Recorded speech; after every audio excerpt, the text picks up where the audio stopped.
Narendra Modi Xi Jinping കൂടിക്കാഴ്ചയിൽ പുരോഗതിയെന്ന് വിദേശകാര്യ മന്ത്രാലയം. വ്യാപാര നിക്ഷേപ ബന്ധങ്ങളിലെ വളർച്ച ചർച്ചയായി. വിമാന സർവീസുകൾ പുനരാരംഭിക്കുമെന്നും വിദേശകാര്യ മന്ത്രാലയം അറിയിച്ചു.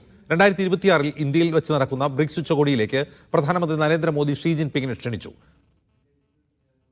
അമേരിക്കയുടെ അധിക തീരുവ മറികടക്കാൻ മറ്റു രാജ്യങ്ങളുമായി കൂടുതൽ വ്യാപാര ബന്ധങ്ങൾക്ക് തുടക്കമിടുകയാണ് ഇന്ത്യ. ഗാൽവൻ മേഖലയിൽ സംഘർഷം, ബ്രഹ്മപുത്ര നദീജല തർക്കം, അതിർത്തി ഗ്രാമങ്ങളുടെ മേലെയുള്ള ചൈനയുടെ അവകാശ തർക്കം എന്നിവ എല്ലാം മാറ്റിവെച്ചാണ് പുതിയ സൗഹൃദത്തിന് ഇന്ത്യ തയ്യാറെടുക്കുന്നത്. 7 വർഷത്തിനു ശേഷമാണ് പ്രധാനമന്ത്രി ചൈന സന്ദർശിക്കുന്നത്. ഷാങ്ഹായ് സഹകരണ ഉച്ചകോടിയിൽ പങ്കെടുക്കാനാണ് മോദി ചൈനയിലെത്തിയത്. ഇരു രാജ്യങ്ങൾ തമ്മിലുള്ള ബന്ധം മുഴുവൻ മനുഷ്യരാശിയുടെയും ക്ഷേമത്തിന് വഴിയൊരുക്കുമെന്നും അതിർത്തിയിലെ സൈനിക പിന്മാറ്റം സമാധാനാന്തരീക്ഷം ഊഷ്മളമാക്കിയെന്നും പ്രധാനമന്ത്രി പറഞ്ഞു. सम्मान और संवेदनशीलता के आधार पर अपने संबंधों को आगे बढ़ाने के लिए दोनों देशों के बीच डायरेक्ट फ्लाइट भी फिर से शुरू की जा रही है.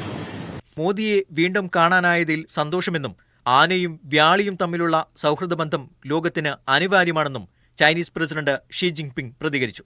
ഭീകരവാദം, വ്യാപാരം, ഉഭയകക്ഷി, പ്രാദേശിക, ആഗോള വിഷയങ്ങളിൽ പൊതുനിലപാട് സ്വീകരിക്കേണ്ടതിന് പ്രാധാന്യവും ഇരു നേതാക്കളും വിലയിരുത്തി. വ്യാപാര കമ്മി കുറയ്ക്കുന്നതും ഇരു രാജ്യങ്ങളും ചർച്ച ചെയ്തു.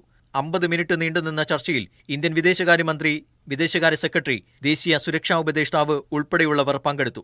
നാളെയാണ് പ്രധാനമന്ത്രി റഷ്യൻ പ്രസിഡന്റ് വ്ളാഡിമിർ പുടിനുമായി കൂടിക്കാഴ്ച നടത്തുക. അതേസമയം ഗാൽവനിൽ 20 ഇന്ത്യൻ സൈനികർക്ക് ജീവൻ നഷ്ടമായതും പാക് ചൈന സൗഹൃദവും ഓർമ്മപ്പെടുത്തി കോൺഗ്രസ് രംഗത്തുവന്നു. മീഡിയ 1, ഡൽഹി.